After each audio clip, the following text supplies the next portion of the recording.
Hello children, Ravisa here. Dear children, today we shall discuss a poem, Dust of Snow by Robert Frost. The first poem in First Flight, the NCERT textbook in class 10. Dear children, we shall discuss this poem in the following context. Number 1, brief introduction to the poet. Number 2, reading and understanding the poem. Number 3, critical analysis of the poem. 4, literary devices or say figures of speech used in the poem. Number 5, rhyme scheme used in the poem. And last, number 6, important questions and answers from this poem. So, let's get started with an introduction to the poet. Dear children, this poem has been written by Robert Frost, an American poet, born on March 26 in 1874 in San Francisco in United States of America. He was a renowned poet and also a playwright. The winner of 4 Pulitzer Prizes, he is known for his realistic depiction of rural life. His best works explore the complexities of human mind and the simplicity of natural world. The poet laureate, he died on January 29, 1963 at the age of 88. After this brief introduction, now let's read and understand the poem line by line, word to word. The way a crow shook down on me the dust of snow from a hemlock tree. जिस तरह से hemlock के पेड़ पर से एक कौवे ने मुझ पर डस्ट ऑफ स्नो यानी बर्फ के पार्टिकल्स यानी कण गिराए, has given my heart change of mood, मेरे हृदय में परिवर्तन लाकर रख दिया. एंड और saved some part of a day, इस प्रकार उस दिन के कुछ हिस्से को बचा लिया. आई हैड रूड, जो मैंने पछतावे में गुजार दिया था.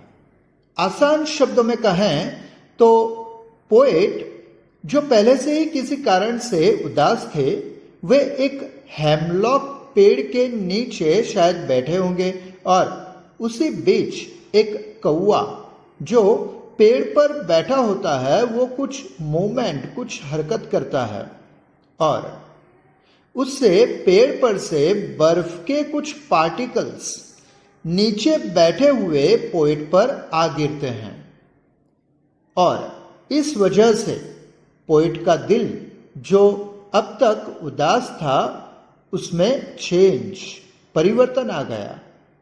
यानी उनके मन में जो निराशापूर्ण विचार चल रहे थे उन पर अचानक ब्रेक लग गई और उनका मन अचानक नेचर की तरफ, प्रकृति की तरफ डाइवर्ट हो गया.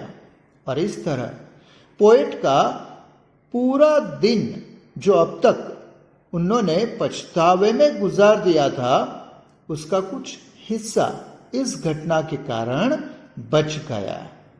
Dear children, after the reading of the poem, let's have a brief critical analysis of the poem. This poem presents a moment that seems simple but has a larger significance. बच्चों, यह poem जितनी सरल दिखती है उतनी है नहीं. It carries a deeper sense. खुद रॉबर्ट फ्रॉस्ट का यह मानना है कि always always a larger significance. A little thing touches a larger thing. कई बार एक छोटी सी बात भी बड़ी अर्थपूर्ण होती है. उनका यह भी कहना है कि it is what is beyond that makes poetry. एक अच्छी पोएम वही है जिसका अर्थ जो दिखता हो उससे परे हो. What is unsaid in any work of art, it's unsaid part is it's best part. यानी किसी भी वर्क ऑफ आर्ट में जो बातें अनकही होती हैं वही उस पोएम या वर्क ऑफ आर्ट का बेस्ट पार्ट होता है. यानी बिना कहे जो बहुत कुछ कह जाए वही बेस्ट वर्क ऑफ आर्ट होता है. राइट. रॉबर्ट फ्रॉस्ट का यह स्टेटमेंट इस पोएम को भी उतना ही लागू होता है. बच्चों, इस पोएम के अब तक के हमारे डिस्कशन में क्या आपने कभी सोचा कि इस पोएम में पोएट ने विंटर सीजन को ही क्यों पसंद किया, जो दरअसल एक कड़ी ठंड और हैवी स्नोफॉल की सीजन है, और जो इसी वजह से अमेरिका और यूरोप में इसे अनप्लेजेंट और अनवेलकम सीजन मानी जाती है. पोएट चाहते तो इसकी जगह, विंटर सीजन की जगह, कुछ प्लेजेंट सीजन्स, वार्म सीजन्स जैसे स्प्रिंग सीजन और समर सीजन को भी तो दर्शा सकते थे. सेकेंडली, पोएट जिस पेड़ के नीचे बैठे हैं वो हेमलॉक ट्री और उसके वाइट फ्लावर्स, वे सभी पॉइजनस, जहरीले होते हैं. अब इस हेमलॉक पेड़ की जगह पोएट किसी अच्छे से पाइन ट्री, एप्पल ट्री या ओक ट्री जैसे अच्छे माने जाने वाले पेड़ के नीचे भी तो बैठ सकते थे. राइट. एंड लास्टली, पोएट ने पोएम में जो बर्ड मेंशन किया है वो भी एक कौवा है. अ टोटली ब्लैक बर्ड, जो ना दिखने में सुंदर माना जाता है और ना ही उसकी आवाज किसी को अच्छी लगती है. इतना ही नहीं, कई लोग उसे इल ओमेन यानी अपशकुन भी मानते हैं. फिर भी पोएट ने डेलिब्रेटली, जानबूझकर पोएम में ऐसे नेगेटिव ऑब्जेक्ट्स ऑफ नेचर का उपयोग किया है. क्यों?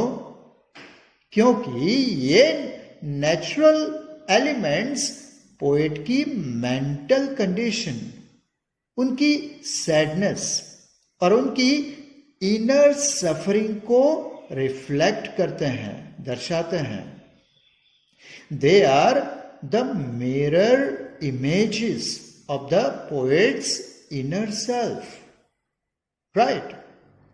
एक दूसरे नजरिए से देखा जाए तो पोएट हमें एक मैसेज भी कन्वे करना चाहता है कि नेचर के ये ऑब्जेक्ट्स भले ही खूबसूरत ना हो, फिर भी ये पोएट को उनकी इनर सफरिंग या डिप्रेशन में से छुटकारा दिलाने में सक्षम है. और इसीलिए सिर्फ रॉबर्ट फ्रॉस्ट ही नहीं, बल्कि जॉन किट्स और विलियम वर्ड्सवर्थ जैसे इंग्लिश पोइट्स भी नेचर को, प्रकृति को बेस्ट हीलर यानी बेस्ट डॉक्टर मानते हैं. Right. Now, after the critical analysis of the poem, let's try to understand the literary devices or figures of speech used in the poem. Dear children, we shall examine the major three literary devices or figures of speech used in this poem. First, let's begin with the first literary device, that is alliteration. Now, what is alliteration? The repetition of the same consonant sounds at the beginning of two or more words is called alliteration. यानी किसी line में दो या उससे ज्यादा शब्दों के शुरुआत में कोई सिमिलर कॉन्सोनेंट साउंड रिपीट होता हो तो उसे हम alliteration कह सकते हैं. The most popular example of alliteration is Peter Piper picked a peck of pickled peppers. Here, as you can see, जैसे आप देख सकते हो, the consonant sound p is repeated at the beginning of Peter Piper picked peck pickled peppers. पूरे sentence में consonant sound प repeat हुआ है. Right. Now let's check the use of alliteration in the following lines of the poem. Number 1. Has given my heart. I repeat, has given my heart.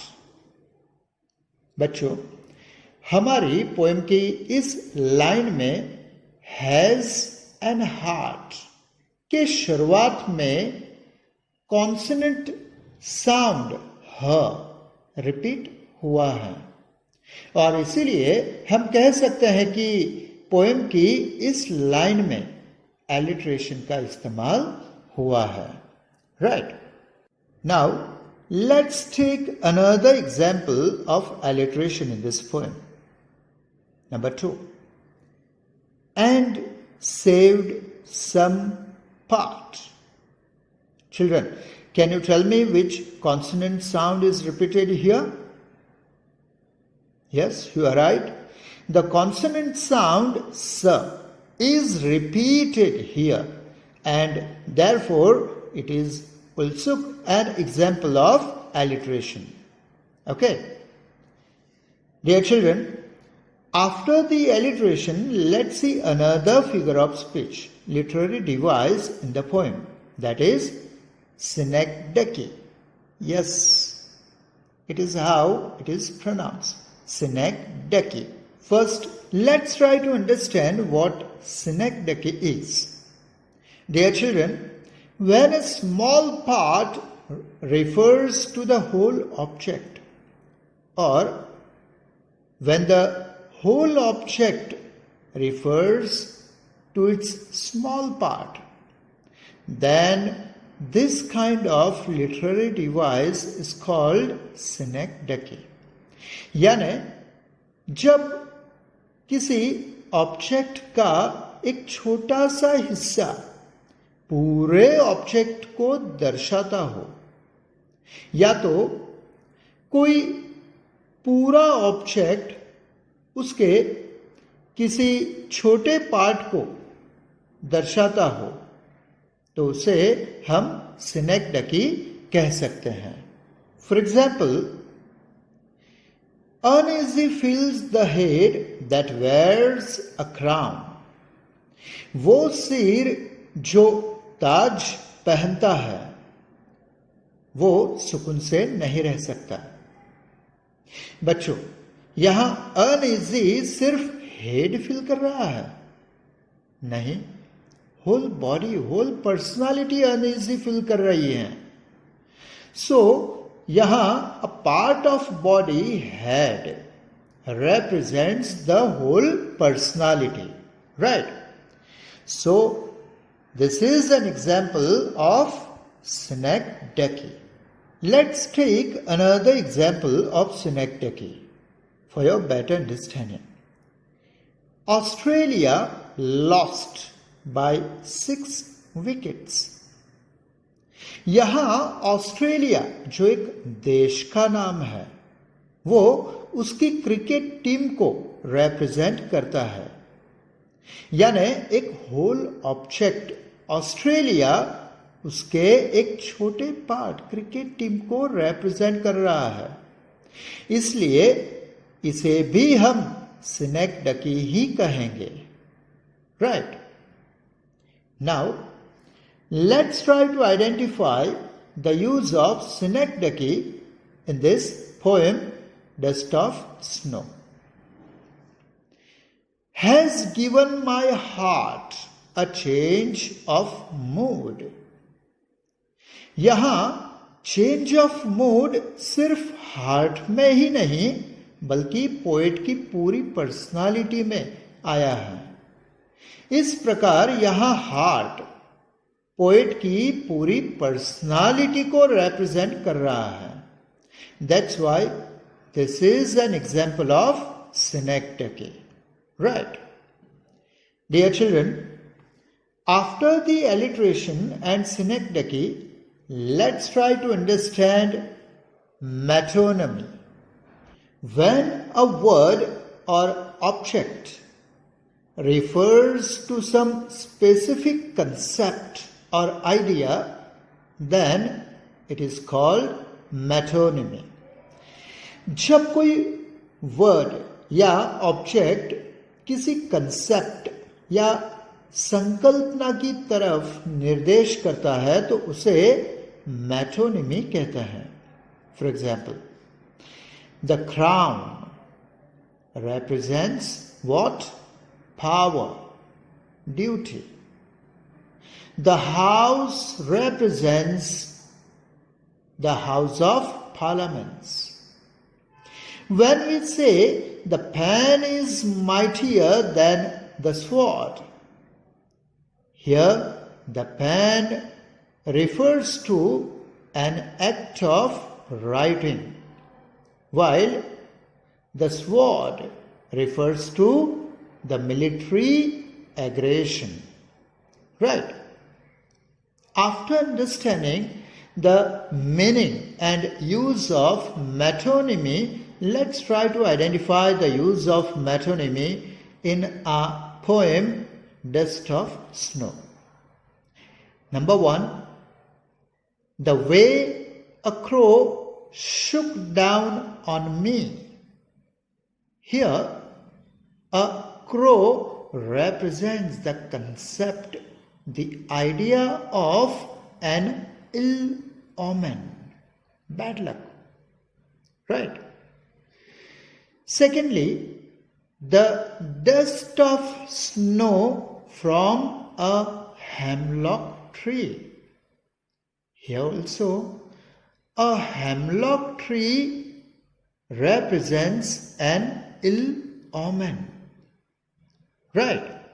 So, these were the literary devices or figures of speech used in this poem.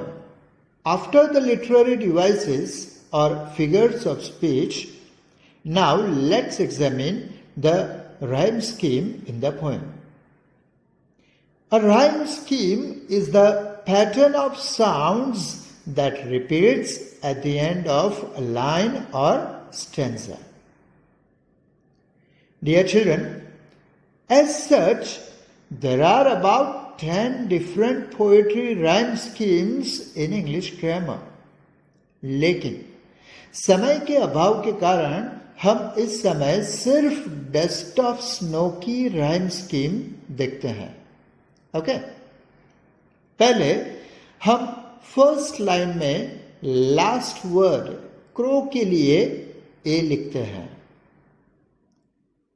अब बाकी सभी lines के and में दिए गए last word को crow sound से match करते हैं, तो हमें पता लगेगा कि क्रो स्नो दोनों एक दूसरे के साथ राइम कर रहे हैं। तो जिस प्रकार हमने क्रो के लिए ए लिखा है वैसे ही स्नो के लिए भी ए लिखेंगे। अब आते हैं दूसरी लाइन पर। इसका लास्ट वर्ड है मी, उसे हम बी देते हैं। अब ये मी फोर्थ लाइन के एंड में आए हुए वर्ड ट्री से मैच हो रहा है, तो हम ट्री के लिए भी बी लिखेंगे। अब आते हैं सेकेंड स्टैंजा पर। उसमें फर्स्ट लाइन का लास्ट वर्ड है हार्ट, जिसके लिए हम सी लिखेंगे।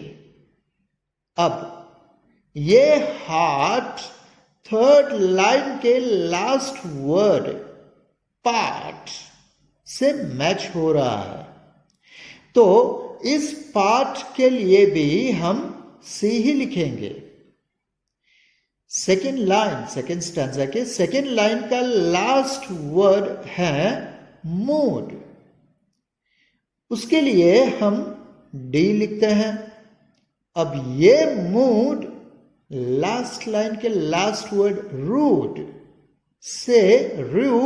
से मैच हो रहा है, तो इसे भी हम डी लिखते हैं।